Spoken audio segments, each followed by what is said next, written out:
SBI card का आज 3% से ज्यादा की तेजी हमने शेयर में देखी, ऑलमोस्ट 4% के आसपास की। लेकिन एसबीआई कार्ड, ये तो आपको टेक्निकल्स देख के बताया गया, चार्ट के मूवमेंट देख के बताया डिम्पी ने, लेकिन कुछ फंडामेंटल्स भी हैं जो एसबीआई कार्ड को सपोर्ट कर रहे हैं। आखिर क्या रीजंस हैं, इसकी भी हमने थोड़ी सी पड़ताल करने की कोशिश की हमारी रिसर्च टीम ने। गौरव जवलेकर हमारे साथ जुड़ गए, हमारे सहयोगी। गौरव, बताइए एसबीआई कार्ड क्या ट्रिगर्स है इसके लिए, क्यों दौड़ रहा है शेयर ये? तो अगर हम एसबीआई कार्ड्स की बात करें तो कहीं पे अगर हम नतीजों की बात करें Q1 के, तो कहीं पे वीकनेस देखने को मिली थी। क्रेडिट कॉस्ट जो है वहाँ पे काफ़ी बड़ा कंसर्न हमें इन्वेस्टर्स की तरफ से देखने को मिला था और इसी के साथ साथ ROAs में भी एक घटावट देखने को मिली थी।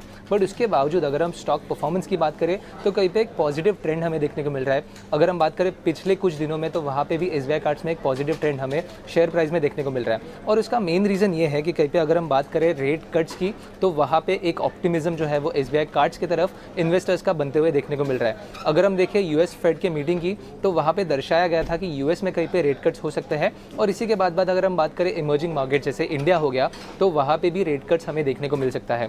तो इसके बीच में अगर हम बात करें एसबीआई कार्ड्स की, तो देखते हैं कि क्यों इस बैंक और इस कंपनी को काफ़ी ज़्यादा बेनिफिट हो सकता है। तो सबसे पहला रीज़न ये है कि आरबीआई ने ये जो रेट्स है वो फरवरी 2023 से कांस्टेंट रखे हैं, अनचेंज। और इसके बाद अगर हम एसबीआई कार्ड्स की बात करें तो ओवरऑल जो उनका बोरोइंग है उसमें 80% जो बोरोइंग है वो फ्लोटिंग रेट्स पे है। तो अगर हम बात करें रेट कट्स की, तो अगर हम एग्जाम्पल ले कि 50 बेसिस पॉइंट का अगर रेट कट देखने को मिला, तो एसबीआई कार्ड्स को जो है 40 बेसिस पॉइंट का बेनिफिट जो है हमें देखने को मिल सकता है।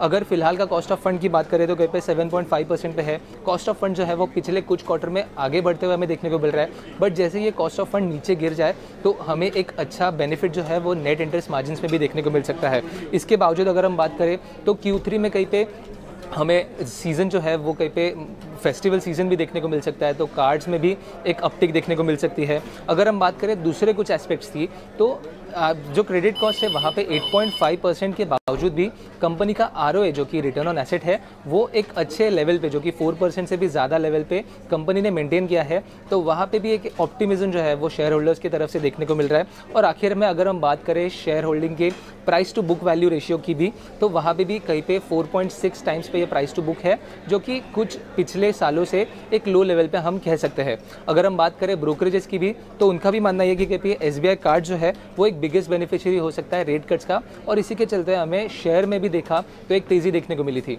तो ओवरऑल अगर हम बात करें क्रेडिट कॉस्ट की या फिर बाकी कुछ मैट्रिक्स की, तो वहाँ पे टर्न अराउंड होना काफ़ी ज़रूरी है। बट फिलहाल में अगर हम रेट कट्स की बात करें तो एसबीआई कार्ड जो है वो एक काफ़ी इंटरेस्टिंग कंपनी के रूप में नज़र आ रही है, क्योंकि एक बड़ा बेनिफिट जो है वो हमें आगे जाके इस कंपनी में देखने को मिल सकता है।